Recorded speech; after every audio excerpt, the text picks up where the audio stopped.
What's going on, Snap fam and sore losers? This is another edition of the Small Town Music Podcast. I want to thank everybody for the support for episode 1, the Tom Brucker Coheed and Cambria episode. That was a blast to record. Tom was a good sport, and we got a really good response from the first episode. So, you know, I want to keep this going. I think this is getting pretty successful in my eyes, just in the sense where I'm getting a lot of requests, getting a lot of people interested. Lots of people are talking about it, so I'm going to get the word out there. And if anyone wants to do an episode, just Facebook message me or Facebook message the Small Town Podcast Facebook page.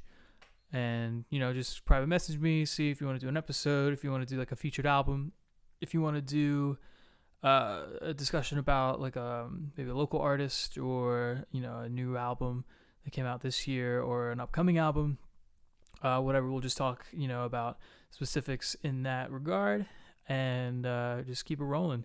This is episode 2. I did it with my buddy Adam Kelly, who plays in Little Beast. He used to be in Eunoia. He's a fantastic guitar player, and he and I have been geeking out for years and years now for Faith No More, because you know, we both are huge fans of Faith No More, and we actually got to see them last year.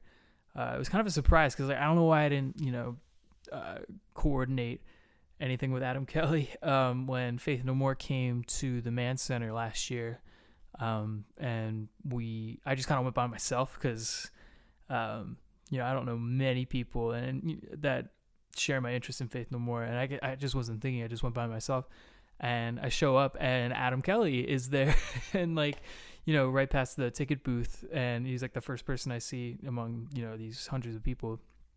And I'm like, hey, what's up, dude? And like, he was there by himself. And it was just like awesome. And like, we sat in the back and watched The Refused. They opened the show, and they were great. And, you know, we saw Faith No More, and it was the best show.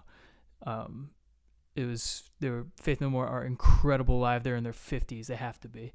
And they're just, you know, one of those bands, for me at least, that I wasn't really into them as a kid, but like later on, like, you know, in my late teens and early 20s and now into now, I was like just a huge fan of the way they write songs. And of course, Mike Patton is a legend of all men, and he just has this incredible range. He's like my favorite frontman, next to a couple other people I know.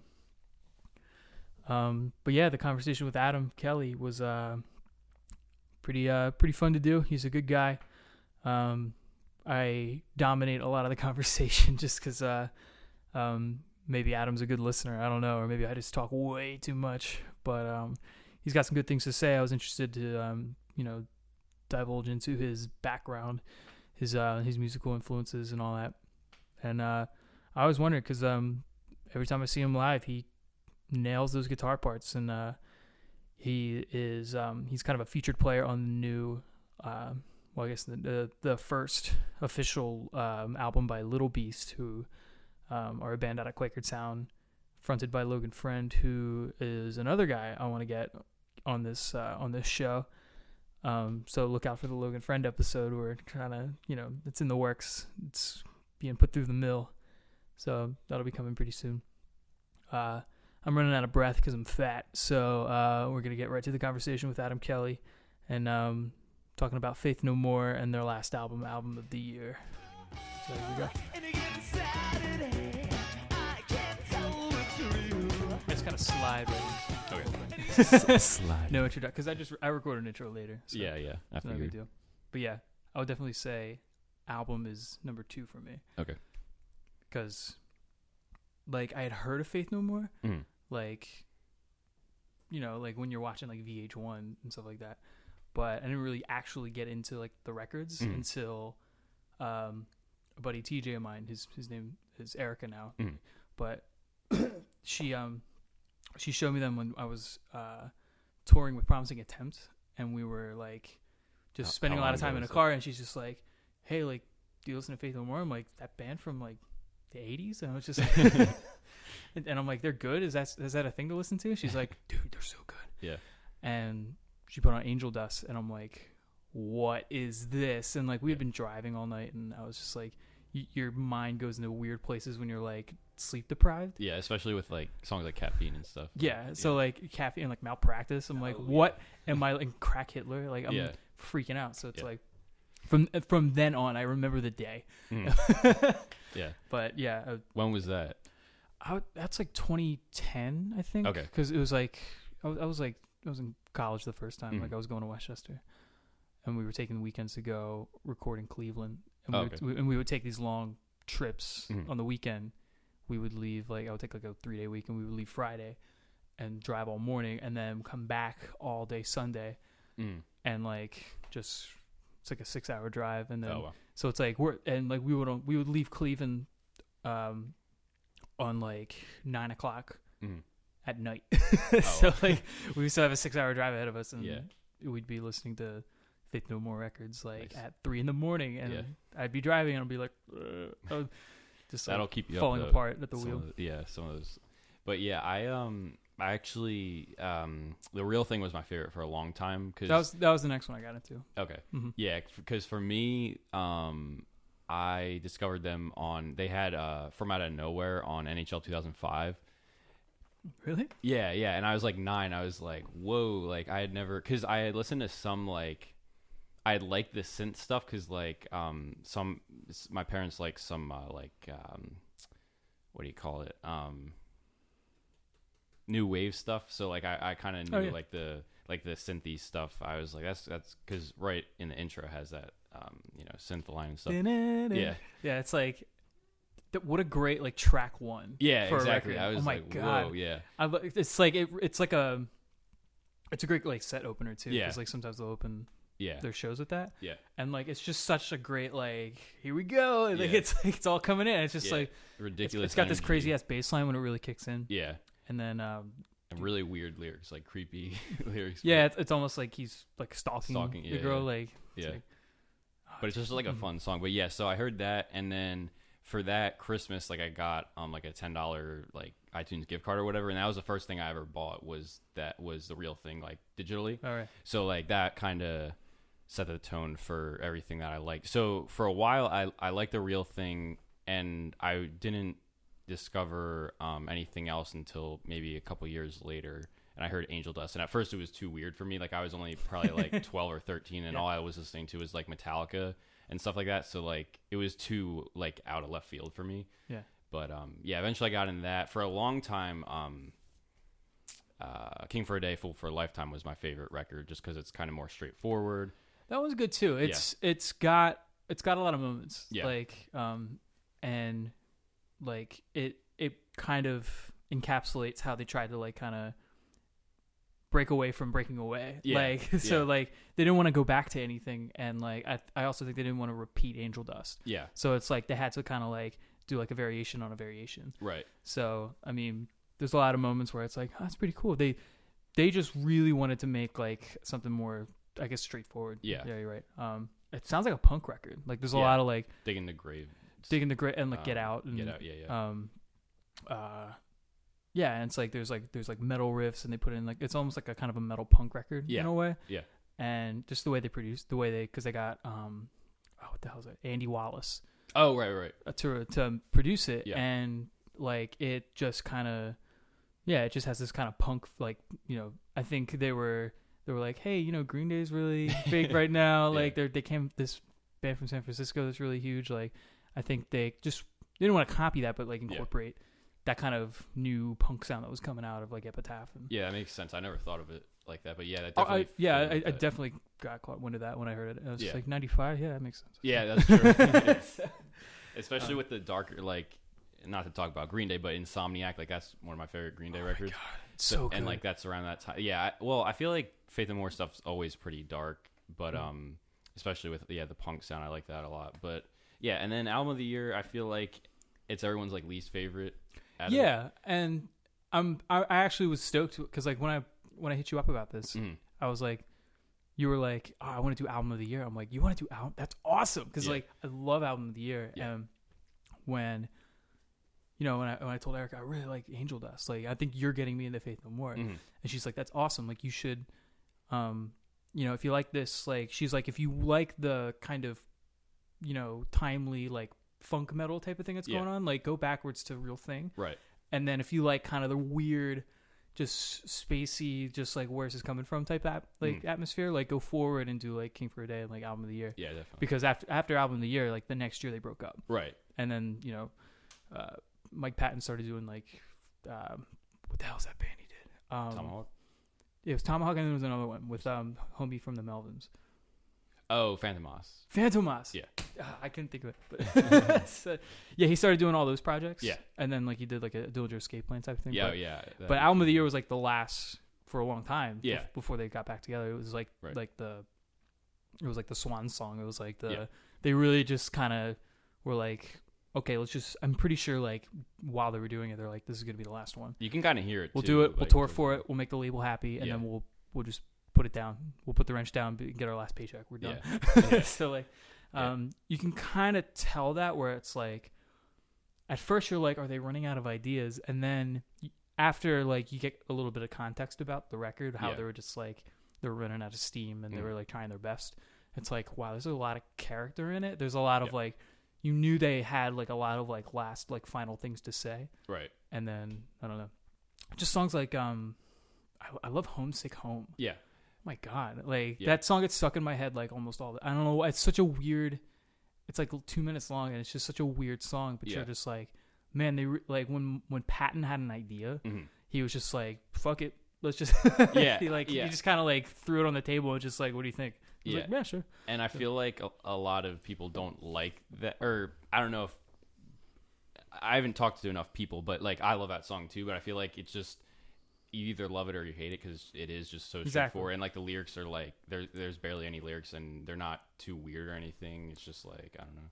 It's they really tried to like with each song encapsulate like a feeling. Yeah, that's why it's almost genreless. It's like you don't even know where it comes from, and that like that's why they're one of probably my favorite bands ever. Yeah, because like any kind of like rule of songwriting is just thrown out the window. Yeah, and they're just like, oh, we just have this like feeling. Yeah, or this like abstract idea. Yeah, and they're like, let's try this, and then like I think they really know each other that way after years of playing together and making these big records that people either love it or they hate it, and they're just like yeah, we're just like a lot of different types of music and we just kind of throw things together that we throw it in a pot. We don't know if it's going to work, but we just kind of care for it.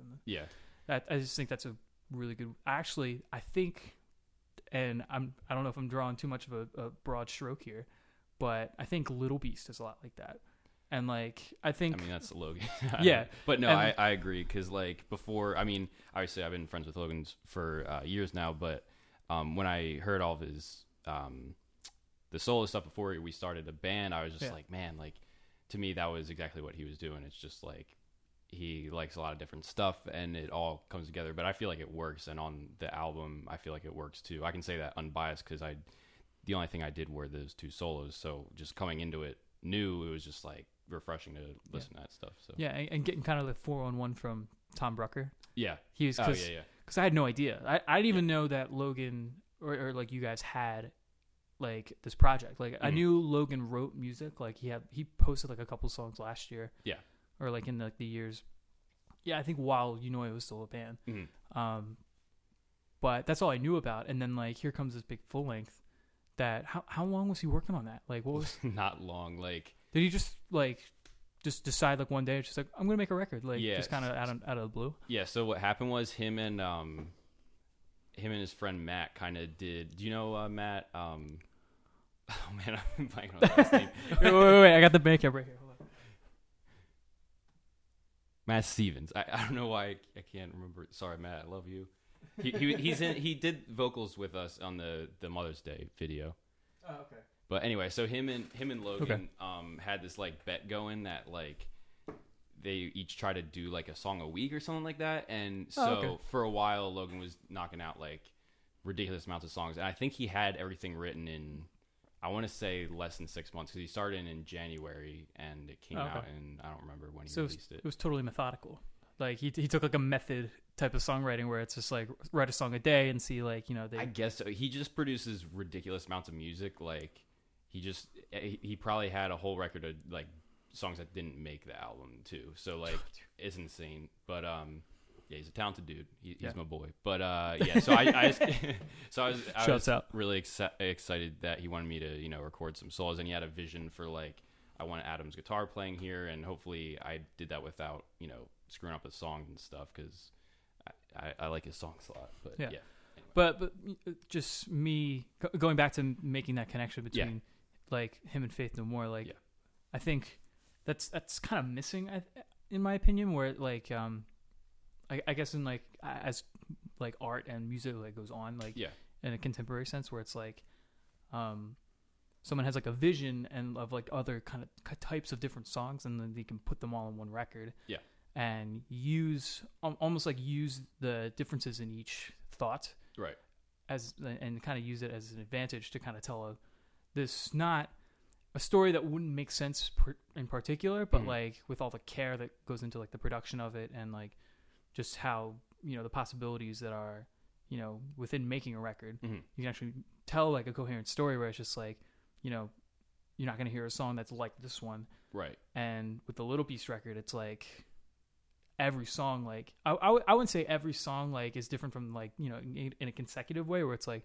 track 2 is different from track 3, 4, 5, but like it's kind of, to me, it's like the first couple tracks are like kind of, they're more kind of upbeat and like folky and like for sure. There's a lot of melody to them. I would say they were like kind of more pop songs. It reminds me of like kind of Say Anything. Okay. And then starting like with I think is it Harpy? Yeah, it's like that one was just like, okay, total shift in tone where it's like it's kind of noisy and like Logan's screaming and drop or like yelling drop. See, I wouldn't even pick up on that because it's just like I'm not that well versed in like I'm a armchair guitar player at best because like I'm not nearly on the level as Adam Kelly. Oh, but Tim. Well, yeah, but you play every instrument really well though, so I'm a one-trick pony with that. Right, and like I kind of spread myself out that way, but you've actually honed in on one discipline, and you're able to kind of be proficient in one thing. Well, thank you. No problem. But like, well, no, I'm just saying it's just like there's multiple faces to the record, right? And like those were my favorite records growing up. Like they had, these different tones, and like they can make you feel different ways in just one kind of half hour, 40-minute experience where it's just like they can kind of take you on an emotional roller coaster. And it's tough to do that because with I guess maybe the immediacy of media now where it's like don't make a record before you make like a hit single or like like a demo. Like it's like almost like this EP kind of craze is like kind of like the new demo where it's like because there's no real record labels anymore. You're your own record label, so it's like you have to market yourself in this kind of smart, immediate way where people don't get too bored of you too soon. And it's like and I totally went the opposite way of that. I totally just kind of spit in the face of that because I knew it was coming. Like I started making Andros records like like late 2000s, like early 2010 kind of area. And I wanted to skip all that. I wanted to skip the whole hit single, like EP kind of demo type thing and just make a record. Cause like I was really interested in making like a record that was like that kind of had, it's got, these songs in the beginning and then like it kind of goes into a middle and like it has this like epic ending, it's like, that was like kind of my MO like throughout songwriting, and like I when I see that in someone else, I'm like, ugh. And then when they do it better than me, I'm like, God damn it! It's like, why did I think of that? It's just like, but no, like you guys, you really hit it out of the park with that one. Like, well, on behalf of Logan, I'll say thank you because again, I can't. I'm trying to get him in here to do. He wants to do a deer hunter. A deer hunter. Yeah, type Logan, of thing. Get in here, dog. Yeah, I'm sure I'll do that. Yeah, he'll get in here. Yeah, but yeah. We were talking about album of the year. Yeah. Now we're talking about Little Beast, The Downfall, available now everywhere. Yeah. Oh no, please don't do any shameless plugs for God's sake. But yeah, I know he doesn't. I mean, I think I've showed him Faith No More, but I don't think he likes them. I think the Deer Hunter is probably one of his biggest influences, which is another band that kind of does that. They're not really in one category, but I agree with you. I don't really like the whole, we have to, put out this single this month, or like have this EP to start, or a demo or whatever. Just like do what you want and don't worry about it. Yeah. But I don't know. I'm a fan of the record just because like I said, I didn't write most of it. I can listen to it as a listener of music and not as a member of the band. So I'm definitely proud of him for that, because he also wears his heart on his sleeve a lot of the time, and that's what I like a lot about music too. Like you're saying, the feeling of it. Right. He'll does it with balls though. I would say, like, it's not like he's like whining. Like I hate music. Like I just can't stand like the Wonder Years or bands like that. Really? Yeah. Just like, to me, it's just too whiny. Don't say that too loud. We're in Lansdale, so.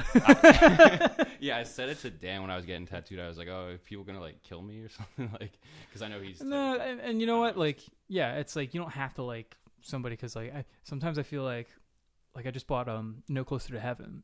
Oh, okay. So I went on like a splurge. Like I saw Tom Brucker bought like the new Joyce Manor record, the new Deer Hunter record, he bought like a bunch of records at the same time, and I'm like, I'm gonna do that too. And I was like, he's not gonna one up me. Yeah. Did you get the new Green Day? He got no, but I actually just like was listening to that like this past week.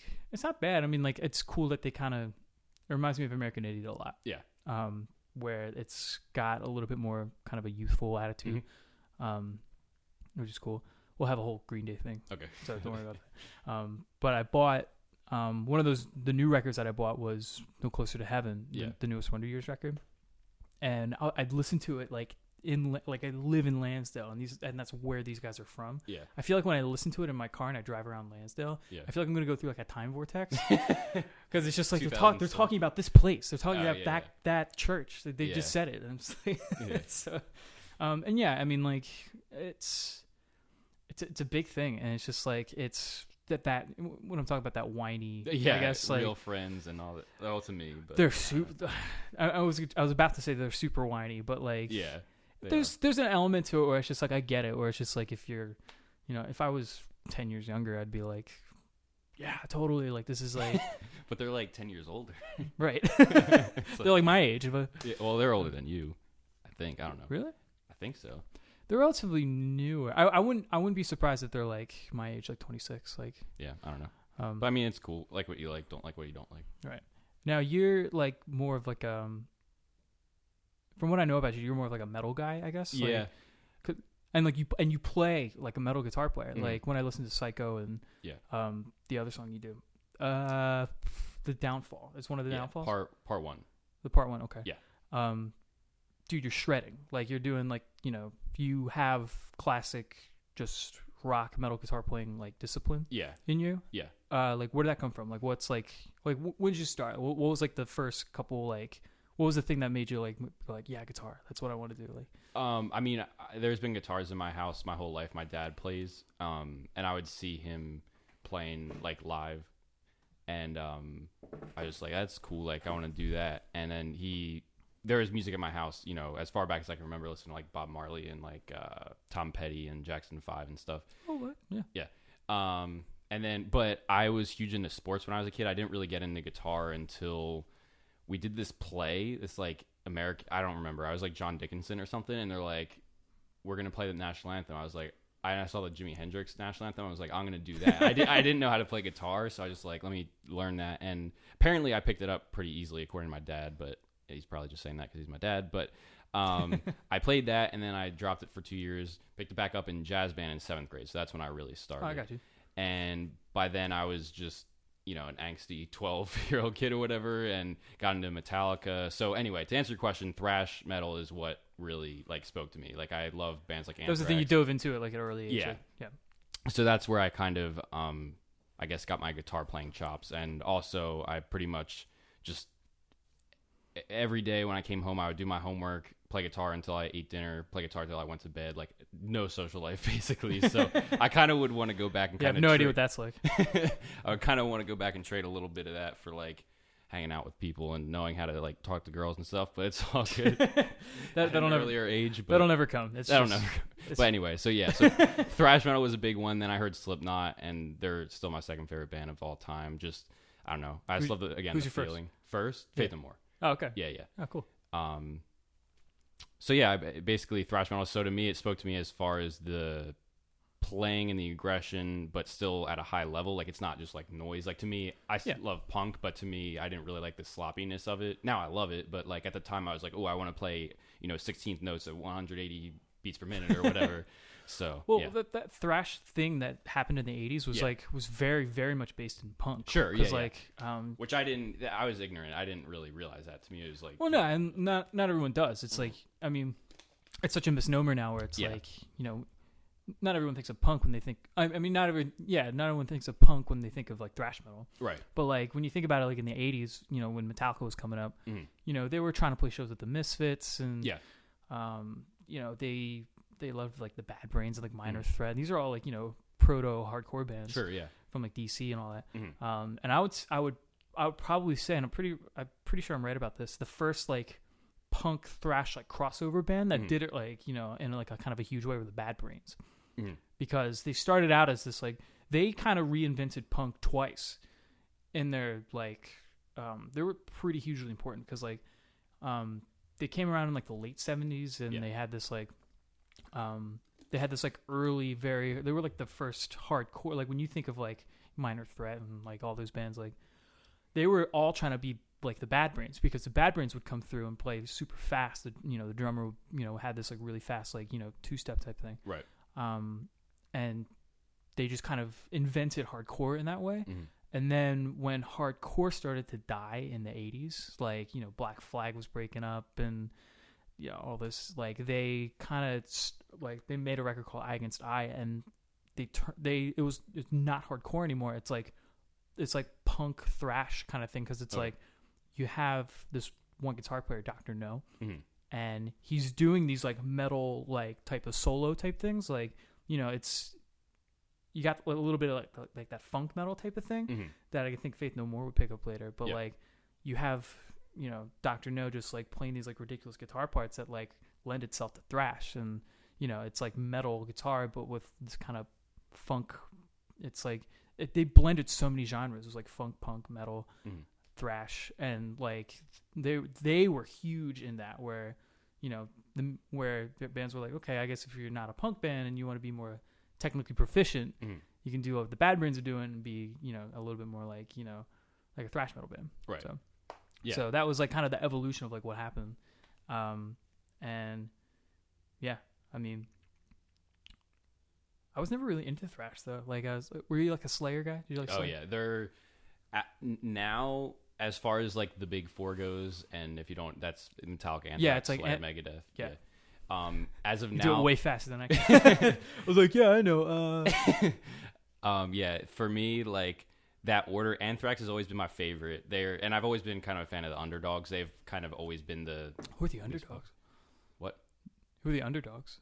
They like the theoretical underdogs. Theoretical Underdogs. I thought you were talking about like a band called the Underdogs. No, but I'm pretty sure there's like a hardcore band called the Underdogs from like the 80s. They're pretty cool. I think I've never heard of them. But no. I just mean like theoretically. You really freaked me out there. I was like, whoa. Anthrax is my favorite. Slayer's a very close second. Then Megadeth and Metallica. And Metallica used to be my favorite, and then there's Testament and Overkill and all that stuff, but we won't get into that today. Yeah, that was my first like love of music that I got myself into. My best friend gave me International Super Hits, the Green Day. Oh my god, I played that to death. Yeah, he gave me that when we were like 10 when I met him, and like I was like, yep, this music's for me, because up until that point I had pretty much only listened to my parents' music, and which I still love some of that stuff. Like I have Leonard Skinner records hanging up on my wall and stuff, but like as far as like my music, I was like, all right, Green Day, that's and like Maria is the first song off of that, and that's like a B-side or like not even released or whatever, or did they record it for that? I forget. Yeah, maybe. I think it was like the first two tracks were like, I think there were B-sides from Warning. I think because like it came out right after Warning. That seems right. It was that and Pop Rocks and Coke. Pop Rocks and Coke, yeah. And Pop Rocks, it's totally, you're like, yeah, this is from Warning, because it's got that like kind of folky like acoustic guitar type thing. And Warning's and then it started going through the hits, and oh my god, dude, I played that every day. On the way to school. I was like in 6th grade. Within 3 years of my life, I can track it. Like within 3 years of my life, I had like each year was like a huge transition in like the way I listen to music. So like I think when I'm gonna say like 99 if I'm gonna put it like a year on it. Like I was like, I had no idea of anything about like, you know, what was playing on like MTV or like the radio. The only thing I knew about the radio was like the really obvious like top 40 songs, like I don't know, like Britney Spears and like Blink-182 and like even then I didn't have context. It was just like a song, like you don't know anything about it. And I was just getting into like, you know, the school band and stuff like that. And so I was just kind of trying to pay attention or whatever, and I knew like Smash Mouth and like Hanson and all that. Like what's on the radio? It's like you don't know anything, but like. And then I went to a friend of mine's house and just to like hang out one day, and he was just like, "Hey, do you want to watch The Box?" And I'm like, "What's The Box?" And it's like it was a channel. It was a lot like MTV, but it was all like request. Like you would call, like you used to call in and request music videos, and it was just kind of like a request music video line all day. And he's just like, "You want to watch music videos?" I'm like, "What's a music video?" I was like, I had no idea. I'm like 10 years old. And he turns it on. The very first video that comes on is Slipknot. Oh, really? Wait and Bleed. Oh, yeah. And it was just, and it's not even a music video. It's a live. It's live footage. That they put like the audio, the studio audio over the live footage, which is unreal if you've never seen it before. Like, especially as a 10-year-old kid. That's. I'm intense. 10 and I'm like, if you could imagine the most jarring transition, like just if you're like sleeping soundly and then someone throws cold water on you. If you can imagine like that happened in my head where I was just like, what am I watching? Like it's like, so I can monitor that and I'm just like, okay, this is the most insane thing and I want more. Like so like I would go home and like I found the channel at home and my parents are like, no, you are not watching this. Like, where did you? I was like, I was at Steve Bolger's house. Sorry, Steve Bolger, but but like that was pretty life changing. And then I think like from watching that, I saw like Macy's Day Parade or something. Something that came out. It was Minority. Okay. It was the Minority video, and I'm just like, I want that record. And I didn't. I guess I was stupid, and I didn't know like that song came from Warning, and I ended up getting international super hits instead. Oh, okay. Because I just saw like I looked at the back, I'm like, oh, there it is. There's Minority. Oh, right. Because that's all I knew about them. Yeah. So like I didn't end up getting Warning. I got international super hits instead because it had just come out. Okay. That makes so sense. I got that instead, and I'm just like, okay, this is. Whoa! This is there's a lot going on. I didn't get Warning. I got all of the hits instead, and like I was like, okay, now this is another huge thing because like at that's what made me a huge Green Day fan. Yeah, me too. And then I started buying the records. It went back to like Dookie and Insomniac and all that, and then that was a huge thing. And I was like, punk rock, yay! So like, and that lasted me until like now. So, but yeah, that was within like 2 or 3 years. Like all that happened. Like, I remember in '99 I would have been like 4 or 5, and I remember being on the bus and like when I was a little, like every kid in my neighborhood were just like the kids that like your parents don't want you hanging out with. Like they all went to summer school, and like it was like just me and my sister like not in summer school. Yeah, all their parents were absent. They can't supervise them. Probably, I don't even remember. But like anyway, so like they all had like I remember listening to like Eminem and like, oh my god, I loved Eminem. Yeah, and like this one kid was like, yo, there's like the F word like 70 times this song, and it was Limp Bizkit, Hot Dog. Yeah, so, it was on a Chocolate Starfish. Yeah, so I was like that. So I'm a big nu metal fan. I'll fly the flag for nu metal all day. Dude, same. Like, and it was Slipknot. Slipknot did it because like from there it was like, you know, when you had Slipknot, you also had like Korn playing on the same channel, and like Limp Bizkit and Deftones. Like all that happened at once, and I was like, all of them were, well, maybe not all, but I know a lot of them are Faith No More fans too. So. Right, and like it took me like at least 10 years to realize the connection in that. Yeah. Where, because you listen to something like Epic and you're like, you can kind of see the connection there where it's like, you know, he's rapping in a way.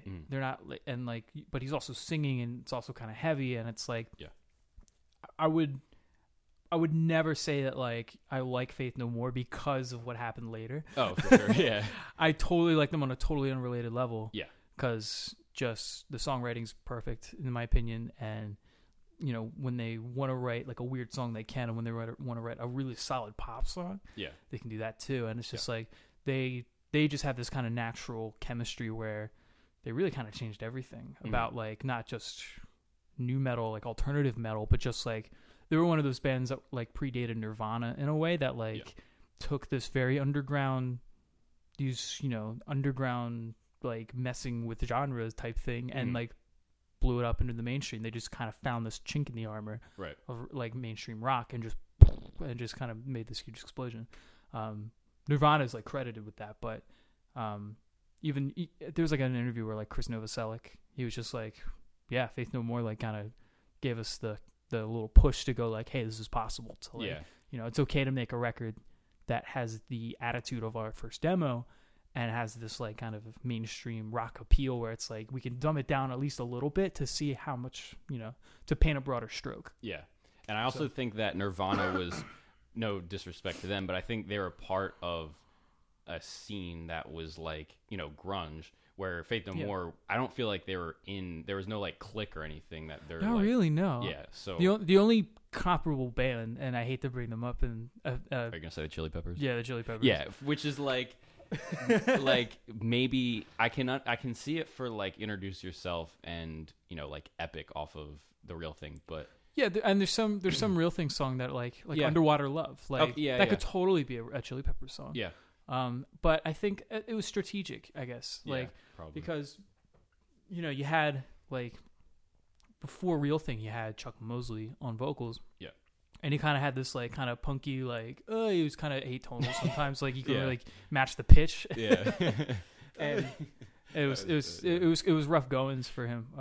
But you know, like you had, I think getting a guy like Mike Patton to like, because that must have sucked, because like Introduce Yourself had a video on MTV and they were like signed to Warner Brothers and they were or Slash or whatever. Yeah. And they were like, Faith No More were like rising in the ranks in the late 80s, and then you have this singer who's like passing out on stage at their record release show who's like falling asleep, and you're like, dude, like, come on, like this is like a huge shot for us. Like, like imagine like one of our bands is like, you know, like trying to, and I'm like passing out like on stage.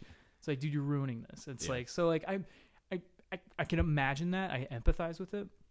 So I think getting Mike Patton like on board was like kind of strategic, because it's like you have Red Hot Chili Peppers like coming out at the same time, like Mother's Milk, I think it was, and then you know, they have this like Stevie Wonder cover, and they're on MTV too, and MTV also. Sorry, MTV too was like way later. MTV as well, and you know, you kind of have to create this kind of Coke and Pepsi competition where it's like this record label has this hot new funk metal band that, you know, it's trying to be hot for the kids or whatever, and then, you know, I think it was a strategic move to get this super melodic singer who like, you know, dresses in this crazy ass way. He's got long hair and like, so whenever it was like, you copied off Anthony Kiedis, I see that all the time and I read it, and it's just like, and there's this competition, and it's just like, when you think about it in like an industry standpoint, at the time it was like you had two bands that were like sort of coming from the same scene. They were both from California. Yeah. You know, they played San Francisco and Hollywood all the time. So it's like they're born in the same blood. They're born in the same, I guess, brood. Yeah. And, you know, they're both kind of using one way of like get to kind of finding their niche in this scene, but also having, you know, their kind of specialties kind of bounce off each other. Right. And so like, yeah, there's going to be similarities because that's just what was selling records at the time. That was just like, they were probably compelled to by their record labels to be like, this is really cool right now. This is like other labels wish they had you. Yeah. So like, you really got to kind of flaunt it. You really got to, we got to put this out on MTV. You're going to play this award show. Like, so it was all strategic in my opinion. Cause they were like, there was really no, you know, there was really no like artistic, I guess, liberation then, because everything was controlled by the labels. It was like, there was no internet. So it's like everything was controlled by the media that was controlled by the labels. So it's like, you know, I see all that in a kind of a marketing standpoint. No, so. That makes a lot of sense. Even if you look at like the Epic video, like, Mike kind of looks like Anthony Kiedis, and like and they kind of mannerisms are kind of like the macho like frontman type thing. Like it all kind of. He only really did that like one time. It was just for that one record, and he made, and that's why I think Angel Dust is outstandingly important. Because like I think they all wanted to make a concerted effort to get away from that, to get away from the kind of equivalencies that people were drawing between the two bands, and they were like, we're using this as a strategy one time, and like we're not gonna ride the coattails of each other forever. Like I think Faith No More wanted to be the first to do that. They wanted to be the first to they wanted to cut the cord themselves. They were like, this is a passing trend. We still want to be a band. We still want to make kick-ass records. So we're just gonna do it in our way. I think the only one who really wanted to keep going with that was Jim Martin. Because Jim Martin was super disappointed. Which sucks because like Angel Dust. Like he was my favorite guitar player of them for a long time. Now John Hudson is. Is he your favorite? My god, no, John Hudson by far is my favorite. For a while it was Jim Martin, just because at the time I was huge. I mean, I still love metal stuff, but at the time I was very into metal guitar playing, and for me, his sound and his look and the mirror, like on the Flying V, like just his whole thing, like I just loved. But I didn't realize that he like that's not the direction he wanted to go in, like musically. No, especially with the experimental type thing, and just with what Mike Patton had in mind. And I think they butted heads the most, because it's like he was this new guy trying to tell me what to do, and it's like writing the songs, and it's like, it was probably super imposing on him. So, but yeah, I mean, like, it was a huge shift, and then, they tried to kind of move on without him. And I think I don't think they ever recovered from that. I think it took like decades to recover from losing Jim Martin. Because, they, as much as Patton could contribute, it's like they kind of had like a little identity crisis. Because they brought in... Pun intended. Oh, sorry, midlife crisis. It's like, pause for pun. Wait, what? Okay. Wait, which pun is that? Almost. They may have had a midlife crisis, and that's why they got back together. But no, it's like, you can kind of hear this kind of identity crisis happening with King for a Day, where it's just like, maybe if we just go more straightforward, like, Rhodey was playing a lot of rhythm guitar. There's like no keyboard on that record. And when they played, like, they played "Dig in the Grave" on like on Jon Stewart. I saw that video. Show. It didn't look like he knew how to play guitar in that video. No, it really doesn't. I was like, what is he doing? And he's like adding things that aren't in the song. And it's just like, all right, can we turn him down? Like, I love you, Roddy, but that was weird. It was a strange time. It was. So I think, to kind of pull all this around somehow, I think doing album of the year was important, because they were just like, okay, we're having a lot of songwriting, like creative, like acrimony here. We're not sure what to do. So like, we're just going to make one last thing, and we just want it to feel right. We want to feel comfortable. And then that's it. There's no pressure. I think those are like the primary conditions under which they were going to do a next record. And they were just like, all right, this is the last one. We're going to do it ourselves. I think Billy Gould did a lot of the production. And then with the help of Raleigh, I forget his name, this other engineer guy. So it was completely in-house. They just kind of focused in on it, and it was just like, this is the last one, and boom, we're done. And I think, dude, it's so good. And like, when I listen to it, it's just like, there's songs on there that are just like absolutely insane. Like, I love Collision, which is why when we went to see them in last year in August, I was like, I know they're not going to play Collision, but if they play Collision, I'm going to lose my damn mind. Like, I would love, like, I just love that song for some reason. I think it's a great album opener. Oh yeah, for sure. Because it just kind of bursts through the door. It's like Collision, and it's like, you're like, yes. Did you see the well, have you checked out the 20-year anniversary, or not the 20-year, but the reissue? Have you listened to it yet? No, I haven't. They did a reissue of it. I believe Billy did a lot of remastering, because he produced it originally. And it comes with them playing that at Phoenix '97, the festival. You've probably seen the video of them. Oh my god! And I know. 1, 2, 3, and it just like It's like my favorite. I know live exactly what you're talking about. Yeah. That audio is on the release too, which I always like. Oh, it's all. Yeah. He was smart to do that because that's a great performance. Yeah, I love. That's one of my favorite live shows to watch. Yeah. That's. Oh my god, because they start with Collision and then they go right into like Midlife Crisis. Yep. They do Naked in Front of the Computer. Yeah.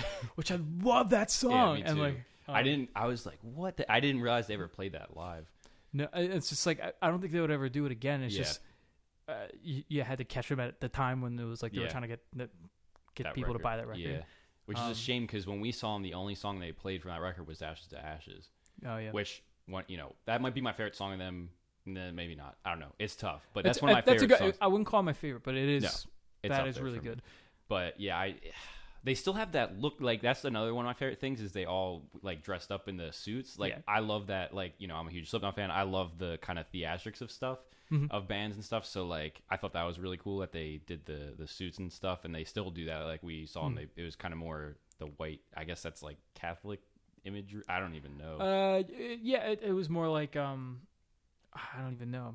It's like Italian or I don't know. I guess because when we saw they adorned the stage with like flowers. Yeah. So like I don't know if they were going for like a funeral type of thing or like a rosary. Mm-hmm. I have no idea. They're just they value the whole visual presentation of it all, which is cool.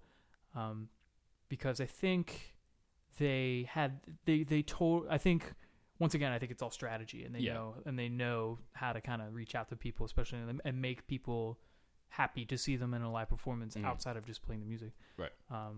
With the real thing, it's like Mike Patton did a jumpsuit just because like that's just what was like every big band like that was doing it. Like remember Living Color? Yeah.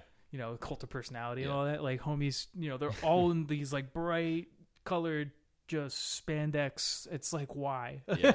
It's like know. Was that a thing? Like what? I don't know. What happened? Like there was like a thing where it was like a memo must have gone around at like Columbia Records or something. Yeah, like, everyone's trying to look like Run DMC or something. Yeah, it's just like okay, if you're a crossover like rock funk metal band, then you must wear spandex on stage. You have to have this like your singer must have long, preferably in dreads, and just. I don't know. It's so when he bangs his head, you get this like beautiful like just this. So I don't know what's going on, but they were part of that, and then they quickly ditched that and just like were wearing street clothes. Yeah. For like Angel Dust and King for a Day, and then once they started doing Album of the Year, they were doing like the like, I don't know if they were like tuxedos, but it was just like. It was just, black, almost like they were at a funeral. Right, which makes sense. Which, if you've ever seen the artwork, it's like... it's the funeral of some Russian or Eastern European, like I don't know if he was a... Prime Minister or one of the... Something like that. Yeah, it was like some leader and from like... And everyone thought it was from... Yeah. I forget. Some country. I forget. Yeah, something like that. Go do your own research. Yeah. But like... Yeah, because they got mad because they thought, because the guy kind of looks like Stalin. Oh, okay. And they wanted or Lenin, Vladimir Lenin, and they thought it looked like that guy who murdered capitalists and during World War I and whatever. And it was just like, well, you can't do that. He murdered people. You can't glorify him. And it's like, God. And it totally wasn't him. So but yeah, I mean, dude, that Phoenix, they played. And that show, that Phoenix Festival show, they play Homesick Home. Yeah. And in the very middle of the song where it's just like, you're driving me home. And like this like middle part where it's like a little bass solo, like, which is sick. Yeah. A little bass solo that he has because it's like a little swing thing. Patton, he's just like, he's like groaning, and he goes right before like his part comes back, and he's like, "Oh, what a fuck! Yeah, this music makes me want to fuck." And I'm like, what, dude? Is he not the best frontman in the entire world? Still, yeah, not even a question. I can't even. There's no contest to like, and everyone's like, he's the best singer. He's got the best range. Fuck all that. That dude is a front man. Yeah. He's an entertainer. Yeah. Like he just has this presence. Yeah. I imagine like I wouldn't be able to like see him in a room and just be like, cause like he he'd be like over there, and he would hit me with like a wave of presence, like be like. Even when we saw him, he might as well have been like 25 again. Like he just doesn't age as far as like his voice. Like it's not like they have to tune down because his range isn't up there anymore. Like no, I know he's. If anything, it's gotten better. Yeah, it's like insane. Like I know he's never like messed with like drugs or anything, so he's always kept like clean and like he's always sober for shows and never had to worry about any of that stuff. And just I don't know, just to look at his back catalog at all the ridiculous stuff he's done with the orchestras and just everything. He's truly like a treasure. Yeah. Like when it comes to just art, like we can talk about, just the world of like, visual art or, movie, like filmmaking, television, what have you. When it comes to like music, like people know Mike Patton just for being just this endless fountain of like talent and just like and to the point where it's just like someone can just commission him to do something on a record and he's like music helper. You just kind of call on him and he comes in and just does like he was doing this thing. Have you heard of Tay Ma? I think that's what it's called. No, I've seen like. I think that's what it's called, Tay Ma. Yeah, I've seen something about it on Facebook. Like I think Ipecac, like, are they? Yeah, it's from. I think you released it through Ipecac. Yeah, I haven't checked it out yet, but is it cool? Yeah, it's like this European guy, just a DJ type of producer, and he writes and he's been doing it for I forget his name, but it's just this one guy who like, he's been doing like his own work for years, like since like the 90s. And he wanted to just kind of start a project with Mike Patton, and they started. So it's like this guy had this music, and it was like this, like dark kind of like I can't even describe it, man. It's like it's not even like there's no real discernible like beat or rhythm. It's just these crazy ass sounds coming at you, and it's perfect for Patton. And Patton, the only way he's just adding like these kind of gibberish type of Phantomas type of things that complement the instrumentation. So like he's just kind of, peppering in musically like with his mouth, like with no real. I don't even think he's doing words. It's just he's doing like little noises that he used to do, like Mr. Bungle and all that. And it's just that, and to the point where it's not like annoying or corny. It's like it just sounds crazy. It just sounds like madness. As a musician, I don't even know where to start with that. If someone came to me, like to me or you, it's like, okay, can you just contribute to this, like this random collage of, like it's not random. It's like there's a musical quality to it, but like contribute to this like symphony of these crazy ass noises. Yeah, and I'd be like, how? Where would I even begin? I don't even know. It's like he just has this kind of instinct about him. It's otherworldly. I think he just kind of, thank God someone tapped into their like otherworldly capabilities. Yeah, and he's also on like he did all the voices for like the Left 4 Dead zombies and that's right. Yeah, I'm Legend. He did all those, and The Last of Us is just like he can. I don't know. He's just like a Swiss Army knife of vocal talent and just I don't know. He's insane too, which he seems like a really weird guy. Yeah. Which I mean, most like musical geniuses are, I guess, but. And he just seems like a workhorse. Like it's just he just kind of lives to do that. He lives to just have this repertoire behind him and just to kind of like and when he's not doing anything, he's got to be doing something. Right. It's like I don't know, like me and Tom are just everyone in Andros at least we're like twiddling our thumbs, just like waiting for these Andros mixes. Yeah, because it's still being mixed and mastered. Like, he knows. I know, and he's still working, and he's working hard on it because we're not his only project. Yeah, and I check in with him every now and then, but the thing is, it's just like it's still in production, so it's like we have this time to kind of. It's like it's just downtime. It's just like we're trying to figure out what to do, and it's just like. For me, it's like Andros went so hard this year that like I want to be able to fill this like downtime with at least something, which is why like I was just like, just go talk to my friends, start a podcast. Like, yeah, that's cool. So like, figure something like that. Yeah. What high school did you go to? Perkins Valley. You went to PV. That's right. Yeah. Okay. Yeah. Duh. You're from Collegeville. Mm-hmm. Duh. Were you in any bands like before? Was Eunoia your first band? No. So I was in my first band was with my friend. Let's see. Wait, my first band. Oh yeah. So well, I can't count that as a band. So my first like real band that played a show was with now of Varial's fame, Travis. He's their vocalist. He played he played guitar and sang, and my friend Tim, and then two of my other friends, and we played the 8th grade dance, and that was my first band. They were called Tourist Attraction. That was a very, very fun time. We have the video. What kind of music was it? It was just like pop rock, pop punk stuff. Oh, okay. Yeah, it was fun. That was my first band, and then I played in a band. I recorded my own stuff for a really long time. Did you? I had like a YouTube channel that I would upload to all the time, and That's awesome.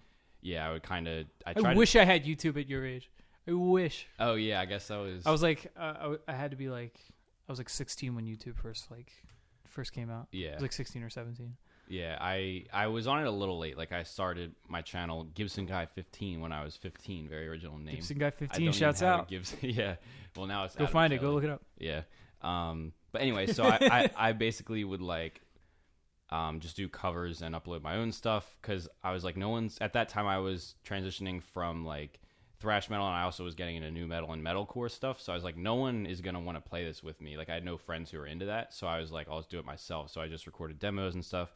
But the next band I played in was a metalcore band from Phoenixville called World Went Silent. World Went Silent. Yeah. It sounds vaguely familiar. I might have seen you guys on like a bill or something. Yeah, probably. Do you know Aaron Vasco? Oh yeah. Yeah, he. Yeah. I think he was in. I think he joined like right after I left. I think he was in that band. And, okay. That's probably where I heard it. Cause, yeah. I'll go hang out at Lotus sometimes. Yeah, I figured you knew him. I'm sure he's mentioned it. Yeah. But anyway, so that was my second band, and then I was bandless for a little while longer, and then I was in Brosef Gordon-Levitt. And duh, you were in Brosef. Yeah. You are my replacement. How the hell did I forget that? Yeah. And then I was also in Eunoia at the same time, and then now I'm in Little Beast. Nice. So yeah, cool. Yeah. Isn't it weird like when you go back like to like your old like your band like middle school, high school, like whatever, and just to kind of just to see like how strange like like a kid's interpretation of like popular music is. Yeah. Just to see like because you see like like tons of videos of like talent shows, and just like sometimes it's really bad, sometimes it's really like it's not like the best thing you've ever seen, but it's like those kids got talent, they're actually not bad. Yeah. But like I just think it's so like when I think back on like the old bands because I was in so many bands as a kid. And some of them like a punk band that turned into like a post-hardcore band, into like a full-fledged just like Avenged Sevenfold like metal band. Yeah. And then being in like a band that was kind of like Coheed, but a lot more like the Early November and stuff like that. Just to see like the evolution of it and like where you started. And like it's weird to see like kids' interpretation of like what they think good music is. Yeah, definitely. Because it's so primitive. It's so like and like it's because you can tell that like the energy is there, but like the actual feeling of comfortableness isn't there yet. Oh no! So it's like I'm almost there. yeah. I'm still like terrified to play live. Like it's always been like you mentioned that you're like So like. What is it like? What's the science behind it? Like what like is there something like you don't like the eyes or like coming at you or like it's just my anxiety. I don't know. Like honestly, like I don't think it's anything rational. Like it's just always been that way ever since. Like if I have video of I'll have to send it to you, the Tourist Attraction, my first band, and we played. I couldn't even like look up for my guitar. Like I was petrified. But I've always the thing is I knew it was like that, so I've always practiced my parts until I could like play them in my sleep. So even if I do like my brain like goes haywire or something, I can still play it because I know it like the back of my hand or whatever. And I wouldn't know by looking at you because like I've seen you play in. I don't think I saw you in Brosef, but I saw plenty of Eunoia shows. And you're in a lucky position where like your parts are technical enough to the point where it's like you can't afford to be this like flashy like showman. Yeah. It's like you have stuff to play accurately. Exactly. That's probably another like, reason why I've got into like kind of technical playing, so yeah. I didn't have to. But anyway, and like, well, yeah. So it's like, you know, I think there's always two extremes. You can go one way or the other, and it's like, I wouldn't say that like, because I've seen shows where the bass player or like someone who's playing, you know, something not terribly technical. Mm-hmm. Like, I'm not gonna be the arbiter of like what's technical or not, but like, yeah. you know, it's not it's like a bass player, just like holding down like a, you know, root notes. Mm-hmm. And he's like facing the drummer the whole time. Like he won't show. I don't even know what kind of bass he's playing because I can't see it. He's like he's facing away from the audience. Yeah. And I'm just like, dude, I just want to just turn around at least a little bit. Yeah. Like just to give me something to work with here. Like I mean, right. I'm not gonna like judge a band like how they look, but it's just like when it comes to just like I get a vibe from them where it's just like, you know. Like if you can't, like you're playing a show, but you can't even like look at the people you're like. It's just like if I'm playing a show, I want to connect with the audience at least a little bit. Like I'm not trying to like, you know, make out with them, but it's just like, you know, I want to see what they look like and see like gauge their reaction. Yeah, I can't do that. I think that is something I don't like, being like the center of attention or anything. And most people aren't even. They're probably watching Logan anyway because he's the singer. But like for some reason, I just feel like. I don't know. I'd rather, sometimes I'll wear like hats or whatever just to like, so I'm like looking at my fretboard and stuff, but I'm trying to break out of that. Like my favorite like live players, like I love Jim Root from Slipknot, and he's always all over the place and stuff. So I'm trying to like, in the heavier songs like Harpy and stuff, like I'm trying to kind of get out of my comfort zone and move around a bit and, you know, do some stuff. I think, I think, you know, you get like older, you get wiser, and you're just like, you know, what's the worst that could happen if I step over here and be a goofball like a little bit. I'm saying I think you do it in a responsible way where it's like, you know, you have like a little bit of like stage anxiety, but it doesn't. It's not terribly blatant. It's like, you know, you have this like kind of middle ground where it's just like, you know, I'm just going to do enough to just have the sound come out. Yeah, people can see what I'm doing. They can appreciate what I'm playing. They can see that I'm doing it correctly, and you know, that's always good. And and feel like they, you know, saw a good show. And then there's other guys. I saw bands like, you know, when I was on tour with Andros or maybe Brosef, but like, you know, the one gets like the one guitar player is just like, you know, he's doing all this like flash. One of them did like a bitch toss, like, and it was just like it was cool, but it's just like, I mean. Sometimes it's not appropriate. Sometimes it's just like maybe it's a little too much. Yeah. And it's just like, dude, have some like let's chill out. Let's bring it down a notch a little. Yeah. Like I get the thing. Like I've seen it go the other way too, where it's like, it's too much, and I kind of just want to see a show and like just see like, you know, you don't have to be such a goofball. Like actually, you have a drummer, you have this guy, like play off each other. Like so. Yeah, I get that, like, some bands are, like, have the mindset that, like, oh, if I'm not into it, other people aren't into it, but you could just suck. Like, straight up. Big possibility. Yeah, so, like, I don't know. Never out of the realm of possibility. Yeah, but whatever. Have fun. Yeah. I think that's it. I mean,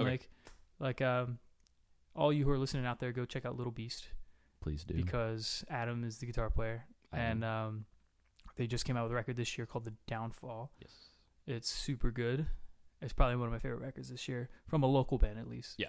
I'm not going to put you in the ranks of Radiohead. Sorry. That's fine. I don't like Radiohead, so I don't want to be in those ranks anyway. Yeah, well, I do. So thanks for coming on, man. Yeah, thank you for having me. All right. Awesome.